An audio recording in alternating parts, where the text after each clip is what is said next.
Hello and welcome to VCC TV. This is Joseph Ryan. In the past week, the Bharatiya Janata Party won the crucial Uttar Pradesh state elections with a clear majority. Now this was important as it was not only a test of Prime Minister Narendra Modi's not so popular demonetization drive, but the victory in UP was also important because the Bharatiya Janata Party does not have a majority in the upper house of parliament, because of which a lot of reform measures have been stuck. To discuss that, we have with us Aman Malik, Senior Assistant Editor. So while the BJP has a majority in the Lok Sabha, it does not have the numbers in the Rajya Sabha. That's correct. So with the victory in UP and a couple of other states recently, does the BJP now have enough numbers and to kickstart the reform and the process that everyone has been talking about? See, you really need to look at the numbers over here. Rajya Sabha has about 245 members. So the halfway mark in the Rajya Sabha for a majority is 122, 123. Right now, the BJP has a majority in the Lok Sabha, which is why it's in the government. But in the Rajya Sabha, BJP is actually the second largest party.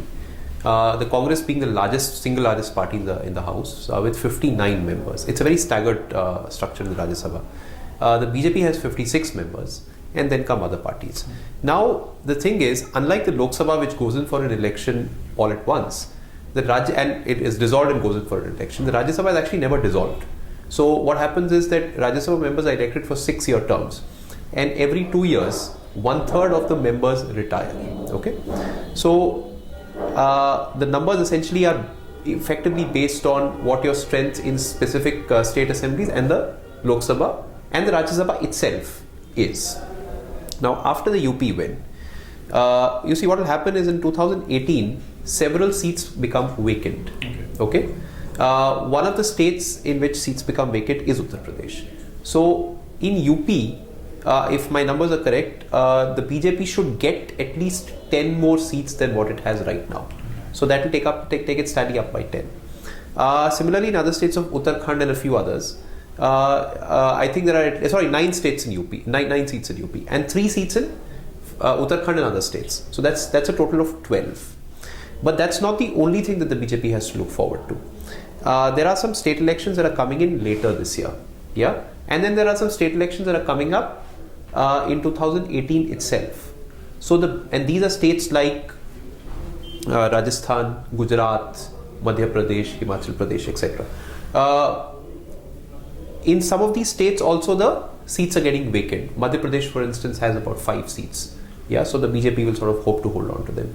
Now, the thing is, the BJP, as we have discussed in our piece, by our calculations, should move from 56 to 78, that is, add another 22 seats without much problem.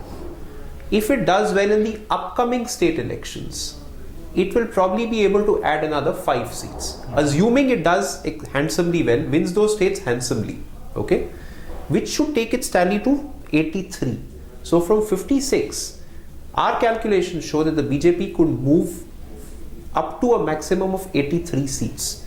Now, along with its allies, maybe the allies, if I was doing some numbers yesterday, NDA allies will probably have another 9 to 12 seats. So that will probably take it to about 95 or thereabouts, max. So that is the National Democratic Alliance, the NDA. But that is still fairly short of the 123 mark. And all this, by the way, will happen by August 2018 or later. So what does this mean? That till August 2018, the numbers pretty much remain the same in the upper house.